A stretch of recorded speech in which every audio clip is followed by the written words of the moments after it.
चलो शुरू करते हैं। एक्सरसाइज 4.5। ठीक है, इसके इंट्रोडक्शन की बात करेंगे पहले। तो इसमें डेफिनेशन है एडजॉइंट ऑफ ए मैट्रिक्स। एक मैट्रिक्स का हम एडजॉइंट कब निकाल सकते हैं, तो किसका निकाल सकते हैं? The adjoint of A square matrix. एक स्क्वायर मैट्रिक्स का एडजॉइंट तभी पॉसिबल होगा। ये कोई मैट्रिक्स हमने रेड कर लिया n बाई n ऑर्डर का, ठीक है, कुछ भी लिख सकते हैं यहाँ पे, m बाई m लिख लेना। स्क्वायर मैट्रिक्स होगा तो रो और कॉलम तो इक्वल होंगे ना, अलग अलग थोड़ी ना होंगे। अगर मैंने m बाई n लिख दिया तो m और n तो डिफरेंट हो जाएंगे। It denoted as the transpose of the matrix. देखो ये कोई मैट्रिक्स दिया जाएगा स्क्वायर मैट्रिक्स, तो हमें क्या करना है, उसके कोफैक्टर निकाला करेंगे where A I J is the cofactor of the element small A I J. Transpose adjoint matrix निकालने के लिए सबसे पहले जो मैट्रिक्स दिया जाएगा स्क्वायर मैट्रिक्स होना चाहिए, उसका कोफैक्टर निकाला करेंगे, जो हमने पीछे वाली एक्सरसाइज में पढ़ा था। तो हमने लेट कर दिया कि स्मॉल ए आई जे का कैपिटल ए आई जे ये कोफैक्टर हो गया, लेट कर दिया वैसे, ठीक है। इसके बाद क्या करना है, उसका ट्रांसपोज निकालना है, और ट्रांसपोज निकाल के जो मैट्रिक्स बन जाया रहेगा उसे बोला करेंगे एडजॉइंट मैट्रिक्स। इसे डिनोट करते हैं एडीजे ए से। एडजॉइंट का शॉर्ट नेम रख दिया एडीजे, ठीक है। इसे एडजॉइंट ए पढ़ेंगे हम, एडीजे नहीं पढ़ेंगे। तो एक एग्जांपल लेते हैं, उससे समझते हैं। लेट ए मैट्रिक्स, ऐसे हमने कोई मैट्रिक्स लेट कर लिया, इसके एलिमेंट हमें पता नहीं, तो a11 a12 a13 a21 a22 a23, इसके बाद a31 a32 और a33, ठीक है। अब हमने क्या लेट कर लिया है, हमने ये कह दिया है डेफिनेशन में कि स्मॉल ए आई जे का ये कैपिटल ए आई जे जो है वो स्मॉल ए आई जे का कोफैक्टर है, ठीक है। तो इसके बाद हम जब क्वेश्चन दिया जाएगा कोफैक्टर निकाला करेंगे इस मैट्रिक्स के। तो अब मान के चलो कोफैक्टर निकल के आ गए हमारे, इस a11 का कोफैक्टर आ गया कैपिटल a11, ए का कैपिटल ए लेट कर लिया ना मैंने वैसे ही समझाने के लिए। तो ये a12 ये a13 ये a21 a22 a23 ये a31 a32 a33, ठीक है। अब क्या करना होगा, लास्ट टाइम तुम्हें इसका जो कोफैक्टर निकालने के बाद में एक ऐसा मैट्रिक्स बनाया करेंगे, और लास्ट में उसका जो ट्रांसपोज निकाल दोगे, अगर आप ट्रांसपोज निकालना है अगर हम इसका, तो ये बन जाएगा आपका एडजॉइंट ए। तो फिर आपको इसे एडजॉइंट ए के इक्वल करके लिखना है। ट्रांसपोज कैसे, a11 a12 a13, रो को कॉलम में चेंज कर रहे हैं, a21 a22 a23 ये a31 a32 a33, ये आपका आंसर हो जाएगा करेगा, ठीक है। जो मैट्रिक्स दिया जाएगा पहले हम कोफैक्टर निकालेंगे उसके, तो यहाँ लिखते रहे लेट कैपिटल ए आई जे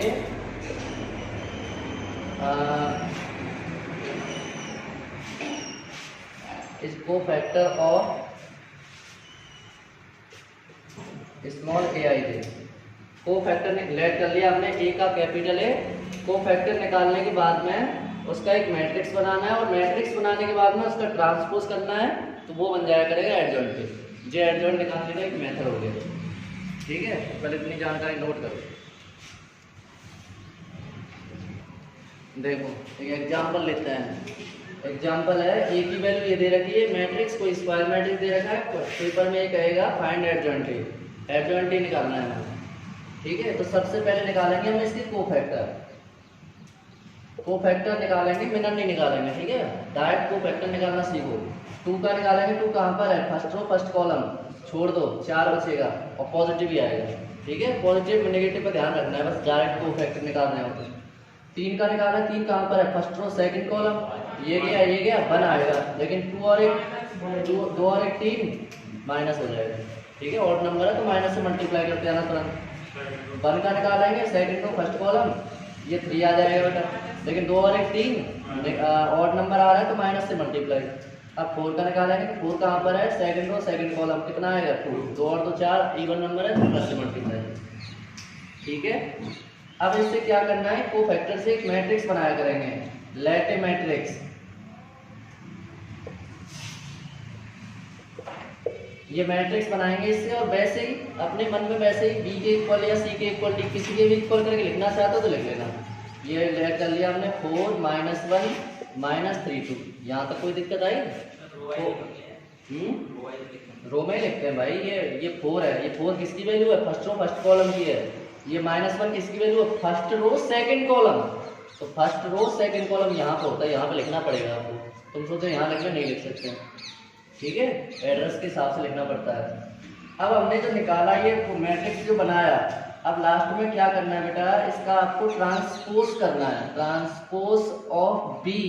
ये बी तो मैंने वैसे ही नाम दे दिया है, ठीक है। यहाँ पर सी किसी का नाम के से शुरू हो रहा तो के लिख लेना, उसका तो ट्रांसपोज निकालना है, इससे हमें कोई मतलब नहीं है।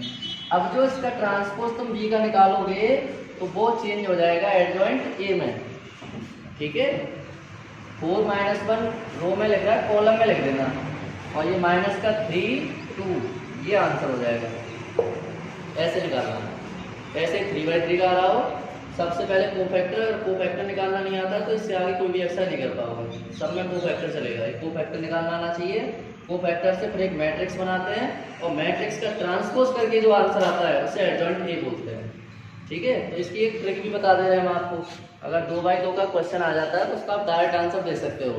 ट्रिक क्या है इसकी, ये मैट्रिक्स दे रखा था हमको, ट्रिक बता दे रहे हैं। ये मैट्रिक्स दे रखा था 2 3 1 4, 2x2 केवल 2x2 के मैट्रिक्स में ट्रिक क्या होगी, इस 4 को तो लिख देना यहाँ पर, 2 को लिख देना यहाँ पर, ठीक है। 4 और ये वाला 2, इन नंबर्स को ऐसे लिख देना, बस माइनस का मल्टीप्लाई कर दिया करना, ये आंसर हो जाएगा। नहीं आया समझ में? 4 को तो फर्स्ट एलिमेंट पे लिखना है और फर्स्ट एलिमेंट को लास्ट में लिखना है, और जो नंबर्स बचेंगे उनमें माइनस से मल्टीप्लाई करके लिखना है, ठीक है। ये इसकी ट्रिक हो गई। अगर हम आपसे पूछा करें, एक और एग्जांपल ले लिया हमने, 2 5 1 6, इसका एडजॉइंट निकालो, 6 -5, तो ये एडजॉइंट के ऊपर लिखना था, तो इसका एडजॉइंट निकालो, तो एडजॉइंट ये हो जाएगा 6 -5 -1 और ये 2, ठीक है। 6 को यहाँ लिख दिया, 2 को यहाँ लिख दिया, और इन दोनों में माइनस से मल्टीप्लाई कर दिया। ये ट्रिक हो गई इसकी, नोट कीजिए। इससे आगे है थ्योरम, एक थ्योरम जाएंगे, थ्योरम फर्स्ट। थ्योरम फर्स्ट क्या है, if A B any given square matrix, given square matrix of order n, then अगर ए कोई स्क्वायर मैट्रिक्स है n ऑर्डर का, n का मतलब 2x2 का होगा या 3x3 का होगा या 4x4 का होगा, ठीक है। तो उसमें क्या कंडीशन होती है कि उस मैट्रिक्स, वो मैट्रिक्स और उस मैट्रिक्स का एडजॉइंट, ठीक है, या एडजॉइंट मैट्रिक्स का या मैट्रिक्स को पीछे लिख दो। यहाँ मैट्रिक्स आगे लिख रहा था, एडजॉइंट पीछे, एडजॉइंट को आगे लिख दिया है, मैट्रिक्स को पीछे, तो उसका आंसर हमेशा मॉडुलस ए आई आता है, ठीक है। एन ऑर्डर का है तो एन लिख दिया आपने, एन का मतलब 2 3 4 कुछ भी हो सकता है, ठीक है। तो जरूरत पड़ने पर इसको हम इसके इक्वल ले सकते हैं या इस वैल्यू को हम इसके इक्वल ले सकते हैं। ये एक फार्मूला है एक तरह से, ठीक है। ये हम क्वेश्चन में यूज किया करेंगे, बहुत ही ज़्यादा इंपॉर्टेंट फार्मूला, ठीक है। इसके बाद कैसे कह रहे हैं हम पता है, सुनो ध्यान से। हम ऐसे कह रहे हैं कि कोई मैट्रिक्स हमने लेट कर लिया, मान के चलो matrix A11 A12 A13 A21 A22 A23, इसके बाद A31 A32 A33, ठीक है। और इसका बेटा मैंने मान के चलो एडजॉइंट ए लेट कर लिया, एडजॉइंट ए इसका क्या आएगा वो लेट कर ले रहे हैं हम, A11 A12 A13, अभी करके बताया था ना पहले, वो लिख रहे हैं दोबारा से। इसके बाद A21 A22 A22 A23 A31 A32 A33, ये इसका मैंने एडजॉइंट ले लिया। तो इसमें क्या करना है आपको, अगर आप इस वैल्यू का और इस वैल्यू से मल्टीप्लाई करके लिखोगे ना, रो बाई कॉलम मल्टीप्लाई करके लिखोगे तो उसका आंसर हमेशा मॉडुलस ए आई आ जाया करेगा।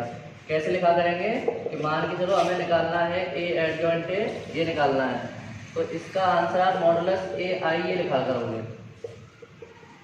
तो बच्चों मॉडुलस, ये मॉडुलस नहीं डिटरमिनेंट ए है। आई की वैल्यू कितनी होती है 1 0 0 1 0 0 0 1 0 0 0 1। तो ये हमारा ए एडजॉइंट ए मल्टीप्लाई करेंगे अंदर कितना हो जाएगा, ये 0 0 0 डिटरमिनेंट ए 0 0 0 डिटरमिनेंट ए। अब इसका मैं एक्सपेंड करके वैल्यू निकाल रहे हैं कितनी आ जाएगी, ठीक है। वैल्यू कॉमन निकाल लो या एक्सपेंड कर दो डायरेक्ट, ये आ जाएगा आंसर। तो इस बात से हम क्या सीखे कि A adjoint A equal to आ गया हमारा डिटरमिनेंट ए क्यूब, ठीक है। तो इसका ऑर्डर क्या था हमारा, इसका 3 का था ना, इसका ऑर्डर 3 का था, तो पावर में देखो 3 आएगा। अच्छा एक चीज नोट करो, इसके आगे आप और कराएंगे। चलो थोड़ी सी जानकारी इधर ये और बता रहे हैं कि अगर मैट्रिक्स ए बच्चों, अगर मैट्रिक्स ए सिंगुलर मैट्रिक्स, अगर मैट्रिक्स सिंगुलर मैट्रिक्स होना है और सिंगुलर मैट्रिक्स, तो सिंगुलर कब माना जाएगा, जब उसका डिटरमिनेंट 0 के इक्वल आ जाएगा, ठीक है। उस मैट्रिक्स का जो डिटरमिनेंट आएगा वो 0 के इक्वल आना चाहिए, तो वो सिंगुलर मैट्रिक्स माना जाएगा। और कोई मैट्रिक्स नॉन सिंगुलर कब माना जाएगा, नॉन सिंगुलर के लिए आपको क्या करना है, ये 0 के इक्वल नहीं आना चाहिए, मतलब 0 नहीं आना चाहिए आंसर, चाहे कुछ भी आए लेकिन 0 नहीं आए तो नॉन सिंगुलर, और 0 आ जाए तो सिंगुलर, ठीक है। दो फार्मूले और नोट कर लो। देखो बच्चों दो थ्योरम है, इधर देखना ध्यान से। ये फर्स्ट थ्योरम क्या कहती है, if matrix A and matrix B are non singular matrix, A और बी दो मैट्रिक्स होंगे लेकिन नॉन सिंगुलर नहीं होंगे, ठीक है, उनका आंसर 0 नहीं होगा। ऑफ द सेम ऑर्डर, और दोनों का जो ऑर्डर है वो सेम है, या तो 3/3 के होंगे दोनों, या 2/2 के होंगे दोनों, या आगे भी हो सकते हैं। तो then A B and B A are also non singular matrix of a same order. अगर ए और बी तो नॉन सिंगुलर मैट्रिक्स हैं, अगर इसको इधर बात कर रहे हैं हम, अगर ए और बी तो नॉन सिंगुलर मैट्रिक्स हैं, यानी इसका डिटरमिनेंट 0 नहीं है और बी मैट्रिक्स का भी डिटरमिनेंट 0 नहीं है, तो आप ए बी निकालोगे ना बेटा, ए बी निकालोगे तो वो भी नॉन सिंगुलर आएगा, या बी ए निकालोगे तो वो भी नॉन सिंगुलर आएगा, ठीक है। ये नॉन सिंगुलर दोनों, ठीक है। ए एंड इसमें लिखा है ना, ए और B are non singular matrix, same order होगा तभी तो मल्टीप्लाई होगा इनका, ठीक है। डिटरमिनेंट भी तभी होगा, या तो ये 2/2 का होगा या 2/2 का होगा, ठीक है। तो ए बी निकालोगे तो वो भी 2/2 का मिलेगा हमें, लेकिन नॉन सिंगुलर भी मिलेगा, अगर ये पहले से नॉन सिंगुलर है तो, ठीक है। एक बात तो ये हो गई। दूसरी थ्योरम क्या कहती है, the determinant is the product of matrix is equal to product of their respective determinant that is. अगर दो मैट्रिक्स हमारे दो डिटरमिनेंट ए और बी दो डिटरमिनेंट है, और दोनों मान के चलो नॉन सिंगुलर मैट्रिक्स है, ठीक है। तो इनका जो हम डिटरमिनेंट ए बी निकालेंगे, इनका डिटरमिनेंट ए बी का जो डिटरमिनेंट निकालेंगे हम, तो वो डिटरमिनेंट बेटा determinant A multiply determinant B के इक्वल आएगा, ठीक है। नहीं आ रही थोड़ी बात समझ में, कि ए और बी दो डिटरमिनेंट दिए जाएंगे, ए और बी दो डिटरमिनेंट दिए जाएंगे, वो सिंगुलर हो या नहीं हो इस बात को मैं नहीं छेड़ रहा हूँ, ठीक है। ए और बी दो डिटरमिनेंट दिए जाएं और उनका मल्टीप्लाई करके डिटरमिनेंट निकालें, ए बी की वैल्यू का डिटरमिनेंट एक्सपेंड करें, तो जो आंसर इसका आएगा, और ए और बी की वैल्यू का पहले से अलग अलग हम एक्सपेंड कर रहे हैं तो उनका बाद में इंटू करें तब भी आंसर इक्वल आएगा। तो इस बात से हमें ये समझ मिल रही है कि दो मैट्रिक्स अगर मल्टीप्लाई में लग रहे हो तो उन पर अलग अलग डिटरमिनेंट हम लगा सकते हैं इस टाइप से, ठीक है। जैसे कि अभी मैंने मान के चलो थ्योरम फर्स्ट कराई थी, बेटा उसका फार्मूला क्या निकल के आया था generally, A adjoint A equal to क्या आया था, एडजॉइंट ए क्यूब। इसका ऑर्डर क्या था, यहाँ पे हमने जो ए मैट्रिक्स लिया था इसका ऑर्डर 3/3 का लिया था।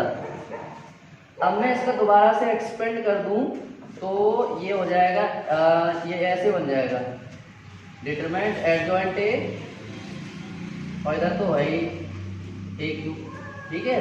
तो इन दोनों पे मल्टीप्लाई में होल डिटरमिनेंट लगा है, तो आप अलग अलग ऐसे डिटरमिनेंट दिखा सकते हो। ये डिटरमिनेंट है, ठीक है।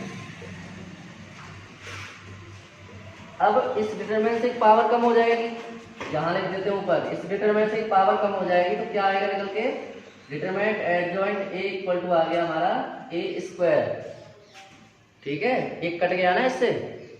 अब इसका मुझे बताओ ऑर्डर क्या था मैट्रिक्स, यहाँ पे ए का ऑर्डर क्या था, 3/3 का था, पावर में कितना आ रहा है 2। तो हमें जनरली फार्मूला बना देंगे बेटा सभी ऑर्डर्स के लिए, चाहे 4/4 का हो या कितने बाई कितने का हो। तो फार्मूला आपको याद रखना है, देन फॉर एन ऑर्डर के लिए क्या फार्मूला बना रहे हैं हम कि उसका एडजॉइंट निकालोगे तो उसका डिटरमिनेंट हमेशा n- बनाता है, यानी पावर में एक कम हो जाता है। 2 है तो कितना 3 था तो कितना आ रहा है 2 आ रहा है, उसका एडजॉइंट का डिटरमिनेंट, ठीक है। तो ये भी नोट कर लेना, most important formula theorem first से। थ्योरम फर्स्ट में पहले इतनी जानकारी नहीं ली थी, तो ये जानकारी नहीं थी हमारे पास अलग अलग डिटरमिनेंट लगाने की। नोट कीजिए जानकारी। देखो लास्ट थ्योरम है, कह रहा है ए स्क्वायर मैट्रिक्स इज इनवर्टिबल, ठीक है। एक स्क्वायर मैट्रिक्स का हमें इनवर्स निकालना है, तो वो कब पॉसिबल होगा, if and only if A is a non singular matrix, ठीक है। अब ये ध्यान रखना है, वहाँ पे भी हमने थोड़ी सी जानकारी दी थी कि कोई मैट्रिक्स दे रखा है, एक कोई भी मैट्रिक्स हो सकता है, तो आप हमें ये बताओ ए मैट्रिक्स का इनवर्स कब पॉसिबल होता है। हमने पहली बात तो ये बताई थी कि ए मैट्रिक्स का इनवर्स तब पॉसिबल होगा जब ये स्क्वायर मैट्रिक्स होगा, ठीक है।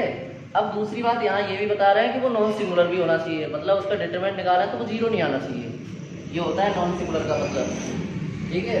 तो हमने वहाँ पर इनवर्स का फार्मूला कब बताया था, क्या बताया था, A B equal to B equal to I. इसमें क्या होता है इससे क्या समझते हैं हम कि ए बी का इनवर्स होता है या बी ए का इनवर्स होता है, और दोनों का इनटू करें हम तो आंसर हमें आई है। अब हम लिख दे रहे हैं यहाँ पे, now use theorem first. Theorem first क्या लिखा है बेटा मैंने, ए एडजॉइंट ए इक्वल होता है adjoint A multiply A equal to I लिखाया था। अब इसमें एक काम कर रहे हैं हम, एक काम क्या कर रहे हैं, लिख देते हैं डिवाइडिंग बाई डिटरमिनेंट ए। इन तीनों में मैं डिटरमिनेंट ए से डिवाइड कर रहा हूँ, कैसे डिवाइड कर रहा हूँ तो ध्यान से देखना। डिवाइड कर दिया डिटरमिनेंट ए से और पीछे लिखा हुआ है एडजॉइंट ए, इसमें डिवाइड कर रहे हैं डिटरमिनेंट ए से, ए इज इक्वल टू कितना लिखा हुआ है आई। नोट कर लो पहले इतना, कहाँ पे ये वाला, ये कोई दिक्कत नहीं है, आई नहीं है वहाँ बन ले, और अगर यहाँ पर तुम मैंने डिटरमिनेंट लिया नहीं है ना तो आई रहेगा।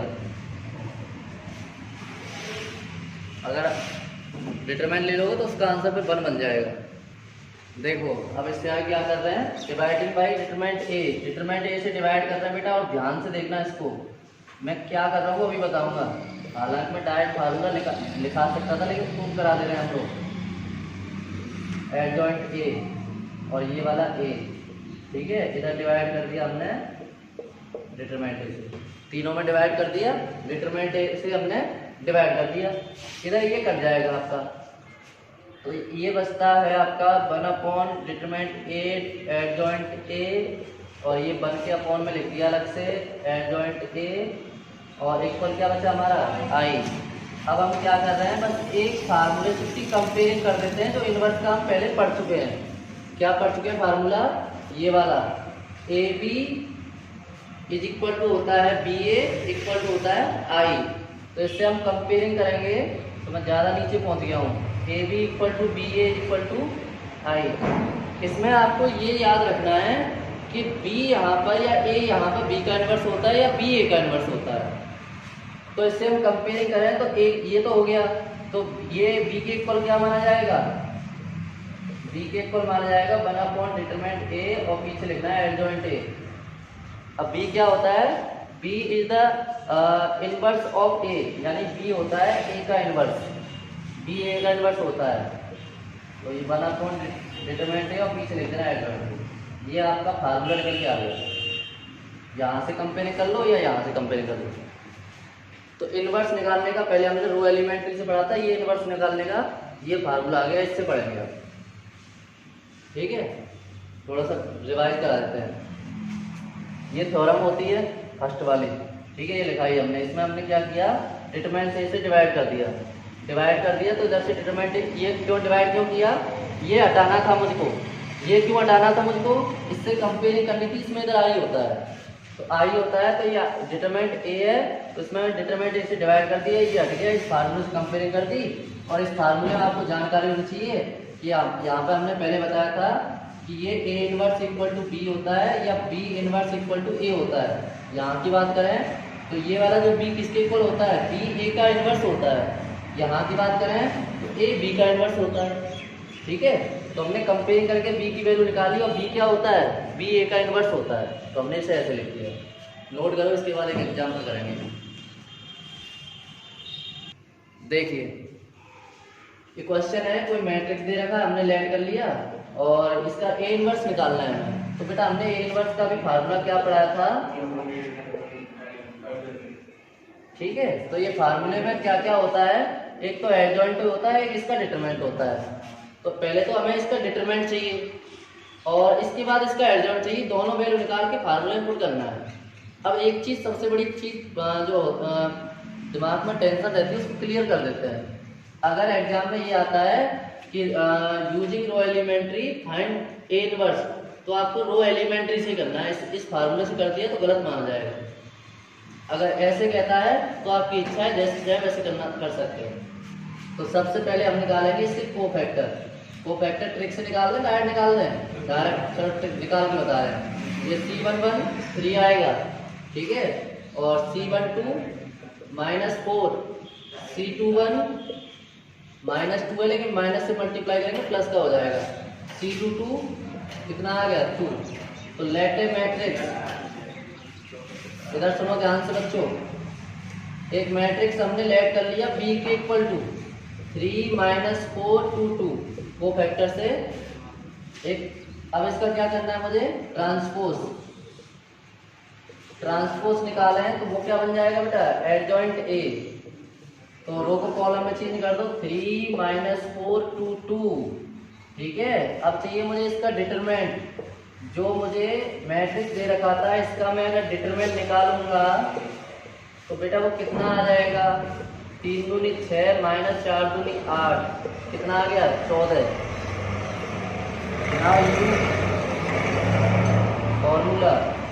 फॉर्मूला क्या लिखाया हमने इनवर्स का, 1 डिटरमिनेंट ए और ये एडजॉइंट ए। 1 डिटरमिनेंट ए की वैल्यू कितनी है 14, एडजॉइंट ए कितना आया 3 2, ये वाला -4 2, ये आपका आंसर हो गया। ठीक है, ऐसे निकाला करेंगे इनवर्स, कुछ नहीं है, बस एडजॉइंट निकालना है, एक्सपेंड करके उसका डिटरमिनेंट निकालना है और दोनों वैल्यू फार्मूले में पुट करना है।